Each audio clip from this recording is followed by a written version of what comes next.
There is what I call the arrogance of failure.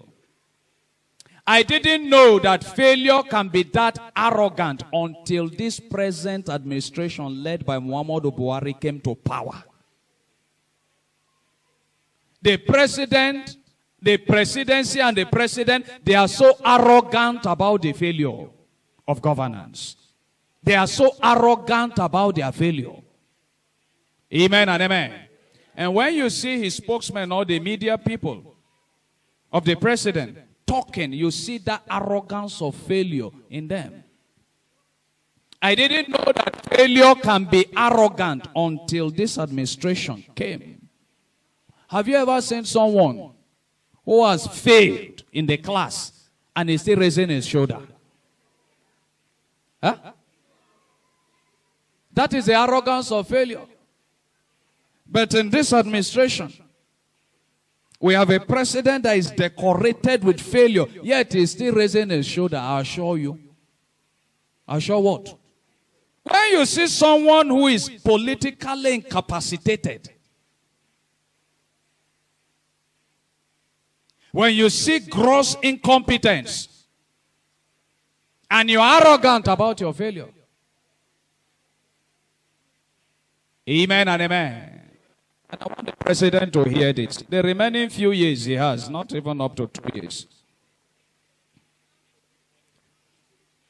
You know my advice to him. He should move around every part of this country and begin to reconcile. Reconcile, bring us together. You promised killing corruption. You failed that one. You promised building refinery. You failed that one. You promised creating jobs. How many million jobs for the youth? You failed that one. You promised of making $1 to 1 naira. You failed that one. You promised of crushing Boko Haram under 3 months. You failed that one.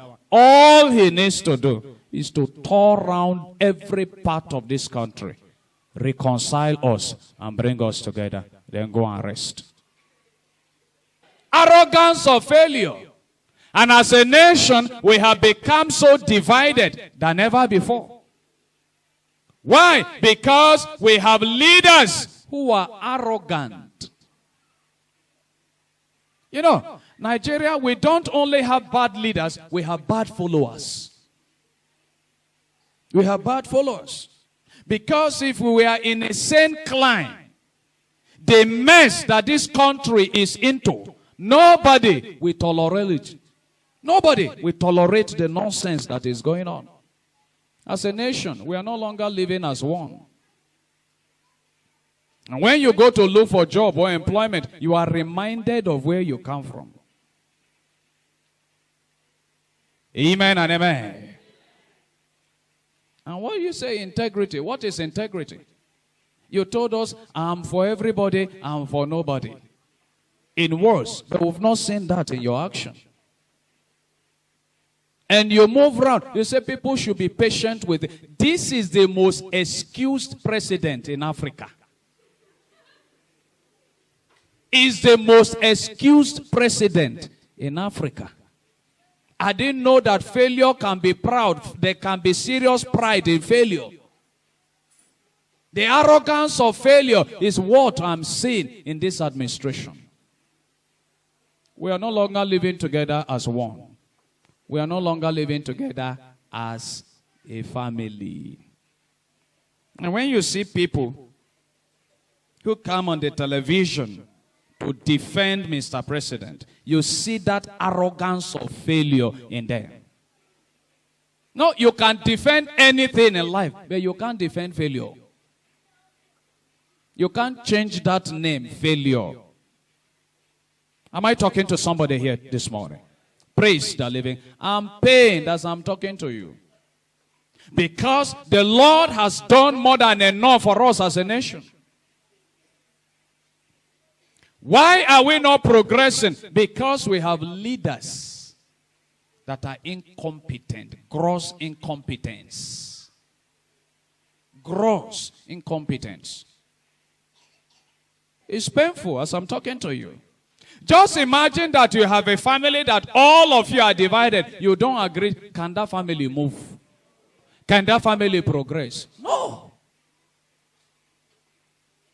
And that is why I said that the president that we have, Muhammadu Buhari, is the most excused president in the world. You have done almost 7 years. You are still blaming the past administration. 7 years.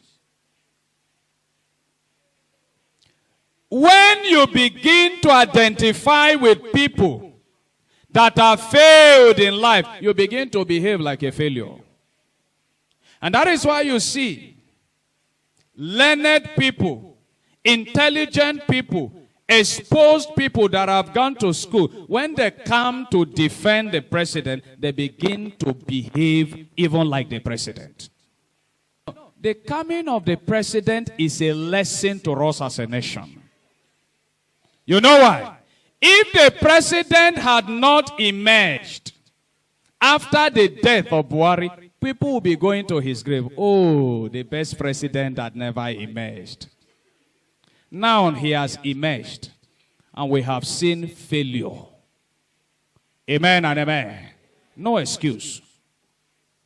I pray for him daily, and my prayer is, let him complete his tenure successfully, so that it will be in history that we produced the worst president. No, as a nation, until we begin to live together, until we begin to live together as brothers and sisters and as a family, not minding where we come from, that is when this nation can begin to grow. Hi everyone, the Fatherland Group is a global network of Nigerians armed with a deep understanding of our past, present, and our future. Please like, follow, share our YouTube channel. Subscribe. Subscription on YouTube is actually free, so please do that and turn on your notifications. That way you'll be the first to know whenever we share new content. To learn more, please log on to the fatherlandgroup.org. fatherlandgroup.org. Thank you.